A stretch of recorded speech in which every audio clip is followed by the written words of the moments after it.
Hello everyone, কেমন আছো তোমরা? আশা করি খুব ভালো আছো। আমিও কিন্তু বেশ ভালো আছি। আজকে বিশেষ দিন, জামাই ষষ্ঠী। তাই চলো আজকে জামাই ষষ্ঠীর ব্লগটা এখান থেকে শুরু করি। এখন বাজে ওই 12টা নাগাদ। আমরা দুই লোকে বেরিয়ে পড়লাম বাপের বাড়ি যাওয়ার উদ্দেশ্যে। বর যাচ্ছে শ্বশুর বাড়ি। এদিকে আমি দাঁড়িয়ে আছি, বর এদিকে গেটটা লক করে দিল।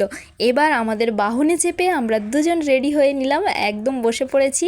আর আমি তো এই রাস্তাটা যাওয়ার সময় ভীষণ এনজয় করি, আমার ভীষণ ভালো লাগে। আর মেয়েদের কাছে এটা একটা সত্যিকারের বিশেষ দিন, কারণ সংসার সামলিয়ে মেয়েরা পুরো হাঁপিয়ে ওঠে, কিন্তু এই দিনটায় বাপের বাড়ি গিয়ে আরাম করে। কিন্তু সবার ভাগ্যে তো আরাম করাটা জোটে না। যাই হোক, বাড়িতে চলে এসেছি। এসে আমাদের 4 জনের জন্য কোল্ড ড্রিঙ্কসটা ঢেলে নিচ্ছি। জানি গরম থেকে এসে সাথে সাথে খাওয়া ঠিক না, কিন্তু এতটাই ঠান্ডা ঠান্ডা কিছু খেতে ইচ্ছে করছিল, আর দেরি করতে পারলাম না।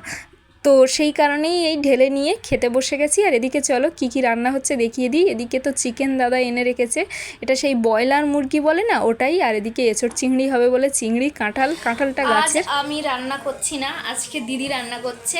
আজকে আমি আছি ঘর ঝাড় দেওয়া, ঘর মোছা, জামা কাপড় কাচা, এই সমস্ত ডিপার্টমেন্টে। তো চলো দিদি কি রান্না করছে তোমাদের সাথে একটু শেয়ার করি। চলো তাহলে রান্নাঘরের দিকে যাই। এদিকে দিদি তো দেখছি তেল নিয়ে নিচ্ছে কড়াইতে, মনে হয় চিকেনটাই বসাবে। আর দেখো আলুটা কিন্তু দিদির অলরেডি ভেজে রাখা হয়ে গেছে, এই যে। আর ওদিকে চিকেনটাও কিন্তু ম্যারিনেট করে রাখা হয়ে গেছে। এবার হয়তো রান্নাটা বসাবে। আর আজকে আমি রান্না করছি না, কারণ কাচাকুচি অনেকটাই বাকি। এদিকে দেরি করে এসেছি না, রৌদ্র কমে যাবে, ভালোই রৌদ্র উঠেছে। তো সেই কারণে আমি কাচাকুচিটা করব, সাথে ঘরটা ঝাড় দিয়ে মুছে নেব। সেই কারণেই এই যে দিদি তেলের মধ্যে ফোড়ন দিয়ে দিল, দিয়ে রান্নাটা বসাতে থাকুক, আর আমি এদিকে অন্য কাজবাজগুলো করি। এদিকে দেখো আমার বাবা, দাদা, আমার বর সবাই মিলে গল্প করছে। আর আমার পুরো লুকটা তোমাদের সাথে তো শেয়ার করা হয়নি, তাই পুরো লুকটা একবার দেখিয়ে দিলাম। লুক কিছুই না, জিন্স পরে নিয়েছি, একটা প্লাজো জিন্স, তারপরে টপ আর একটা দুল পরেছিলাম। আর এদিকে দেখো বেড কভারটা চেঞ্জ করে নিয়েছি, আর এই যে কত সুন্দর লাগছে না। আর এইবার আমি আমার আসল ড্রেসে ফিরে এসেছি, এই যে নাইটি পরে। এবার ঘর, সিঁড়ি এই সমস্ত ঝাড় দেবো। সিঁড়িটা পুরো 3তলা থেকে না পুরো নোংরা হয়ে গেছে, সিঁড়িটা না ঝাড় দিলে হবে না। আর এদিকে যা গরম পড়েছে, আমি দরদর করে পুরো ঘামছি। আর এদিকে দেখো পাথরের সিঁড়ি না, পাথরের সিঁড়ি যদি ঝাড় দেওয়া বা মোছা না হয় রেগুলার, প্রচণ্ড নোংরা হয়ে যায়। আর বাড়িতে যেহেতু মা নেই, তো সেহেতু নোংরা তো হবেই, মানে এত পরিমাণে নোংরা হয়। আমি গেলেই একটু ভালো করে দিই, মুছে টুছে পরিষ্কার করে। কাজের লোকের দ্বারাই আর কতটুকু বলো, ওরা তো মানে চাইবেই যে কম যাতে করা যায়। তো ওদেরও এখানে দোষ বলা যায় না, আমরা হলেও হয়তো ওটাই করতাম। সেহেতু আর কাউকে দোষ দিয়ে লাভ নেই, নিজের কপালের দোষ তো এটাই ধরতে হবে। আর এদিকে দেখো ঘরটা, সিঁড়িটা ঝাড় দিতে দিতে পুরো আমি ঘেমে গেছি। সমস্ত কিছু ঝাটফাট দেওয়া হয়ে গেছে, এবার ঘর মুছে নিচ্ছি। ঘরটা মুছবো ভালো করে ঘষে ঘষে। অ্যাকচুয়ালি কী বলো তো, কাপড় দিয়েও মুছতে পারতাম, কিন্তু এখন আর না আমি পাচ্ছি না, এতটা গরম লেগেছে। তাই স্ট্যান্ডটা দিয়েই ভালো করে মুছে নিচ্ছি। এদিকে দিদির রান্না প্রায় কমপ্লিট হয়ে গেছে, কিন্তু কি বলো তো, একটা রান্না বাকি আছে যেটা আমাকে করতে হবে। চলো আগে দেখিয়ে দিই কী কী রান্নাবান্না হলো। এই যে দেখো চিকেনটা দারুণ করেছিল, যেহেতু চিকেনের সাথে চিকেনের স্কিনটাও ছিল না, ওই জন্য আরও সুন্দর লেগেছিল খেতে চিকেনটা। আর এদিকে কাঁঠালের এঁচড়টা যা হয়েছিল কি বলবো, একদম দুর্দান্ত। চিংড়ি মাছ দিয়ে কাঁঠালের এঁচড় খেতে দারুণ লাগে। এদিকে আমার বাবার তো একটু তিতো লাগবেই, তাই উচ্ছে ভাজা আর তার সাথে লাল শাক ভাজা, যেটা আমার বরেরও ফেভারিট। আর এদিকে দেখো দিদি তাড়াতাড়ি করে চলে গেছিলো। এদিকে আমি আমের চাটনিটা বসিয়েছিলাম, কারণ তোমরা জানো আমি বাড়ি গেলে কিছু না কিছু চাটনি আমার বাবার জন্য করে দিই। তো এই দেখো সমস্ত কিছু প্লেটে সাজিয়ে নিয়েছি, চাটনি, স্যালাড, সব কিছু। আম কেটে নিয়েছি, জামাই ষষ্ঠী মানে আম তো। আর এটা তো গাছের আম আমাদের। আর এই যে দই। আর এদিকে দেখো আমার বর আর আমার দাদা অলরেডি খেতে বসে গেছে। এদিকে আমার বাবা এখনও আসেনি, আর আমি এই বসবো করছি। আর এই যে বসে পড়েছি, বাবা এসেছে, বাবাকে আগে দিয়ে থুয়ে নিই, তারপরে আমি খাবো। এখন যে চেয়ারটায় আমি বসি জানো তো, এটা আমার মায়ের চেয়ার ছিল। আমরা যখন 4 জনে মিলে খেতাম, আমার মা এই চেয়ারটায় বসতো, আর আমি আমার দাদার ধারে বসতাম, যেখানে এখন আমার বর বসে। আর বাবা যেখানে বসতো, বাবা সেখানেই বসে।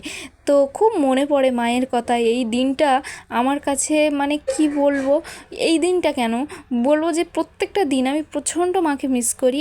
আর মেয়েদের কাছে মা একটা বিশেষ জিনিস, কারণ পরবর্তীকালে মেয়েদের অনেক ঝামেলা হয়, অনেক প্রবলেম হয়, যেটা মেয়েদের জীবনে অনেক বড় বড় সমস্যা আছে। সেই সব সমস্যা থেকে আমি কিভাবে বেরোবো আমি জানি না। আমার মা না থাকায় আমার হয়তো লোকের উপরে নির্ভরশীল হয়ে থাকতে হবে, এটা লোকে ভাবে, আমি ভাবি না। কিন্তু হয়তো তাদের আমার পায়ে ধরতে হবে যে আমাকে একটু হেল্প করো, আমাকে একটু দেখে দাও। তো আমি সেই দিনগুলোর কথা খুব কষ্ট পাই আর খুবই ভাবি যে আমার কি হবে। আজকে অন্যায় করে মানুষ আমার সাথে অনেক, কিন্তু তাদেরই আবার সাহায্য আমাকে পরবর্তীকালে না নিতে হয়, এই ভয়ে আমার দিনটা যেন আরোই খারাপভাবে কাটে। সবসময় আমি এটাই চিন্তা করি যে ঠাকুর আমাকে সুস্থ রেখো, আমাকে স্বাবলম্বী রেখো, আমি যেন নিজের কাজ নিজে করতে পারি, আর নিজের রোজগার যেন নিজে করতে পারি, আর নিজের মতো করে যেন নিজে চলতে পারি। এইটাই যেন আমি থাকতে পারি। কারণ আমার সাথে যারা খারাপ ব্যবহার করে আমি তাদের কোনোভাবে কোনো সময় আমি ক্ষমা করতে পারি না। আর আমি তাদের পায়ে ধরতে কখনোই রাজি না, তাদের কাছে নিচু হতে নত হতে কখনোই রাজি না। এটা আমার স্ট্র্যাটেজি বলতে পারো, ভুল কি ঠিক আমি জানি না, কিন্তু আমি যেখানে ভুল করিনি আমি সেখানে কোনোভাবে নত হব না বা কারো কাছে কোনো ক্ষমা চাইব না। এটাই আমার কাছে কথা, আসল কথা। কিন্তু জানি না, যেহেতু আমার মা নেই তো লোকে ওই জায়গাটাই পেয়ে বসে, ভাবে কতদিন আর এইভাবে থাকবি, তোর তো মা নেই, তোর একদিন আমার সাহায্যই নিতে হবে, আমাদের সাহায্যই নিতে হবে। জানি না আমি ভুল বললাম কি ঠিক বললাম। তোমরা যারা আমার ভিডিওটা দেখবে অবশ্যই একটু কমেন্ট করে দিও আমাকে। আর এদিকে দেখো খাওয়া দাওয়ার পরে দই খাচ্ছি। আমার এই মাদার ডেয়ারির এই লাল কন্টেনারের দইটা খেতে এত যে ভালো লাগে তোমাদেরকে কি বলবো। দারুণ করে খাচ্ছিলাম, এনজয় করছিলাম আজকে। আর কি বলো তো, টিভি দেখছিলাম। কি করব বলো, এর মাঝেই তো নিজের মনটাকে ভালো রাখতে হবে। আমি যদি এখন ধরে নিয়ে বসে থাকি আমার মা নেই, আমার কি হবে, আমার তো তবু আমার চলতে হবে, আর আমার কষ্ট লাগাটা কেউ কখনো বুঝবে না। যাই হোক, খাওয়া দাওয়া করতে করতে তো অনেক দেরি হয়ে গেছিলো, একটু আধ ঘন্টার মতো রেস্ট নিয়েছিলাম, নিয়ে এই ছাদে যাচ্ছি। কারণ জামা কাপড় কেচেছিলাম, দাদার অনেক জামা কাপড় ছিল। অ্যাকচুয়ালি তোমাদের দেখানো হয়নি কখন জামা কাপড় কেচে মেলে দিয়েছি, কারণ সময়টা খুবই কম ছিল। তাই এই জন্য এখন দেখাচ্ছি যে এত সারা ছাদময় জামা কাপড় কেচেছি জানো।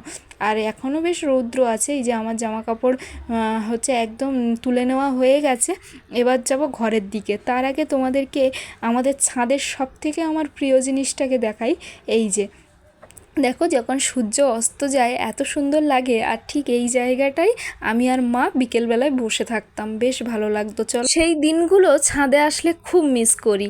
তবে চলো, আজকের মতো টাটা, সবাই ভালো থেকো, সুস্থ রেখো সবাইকে, আর ভালো থেকো নিজেরাও। তো চলো, আবার দেখা হবে নেক্সট ভিডিওয়।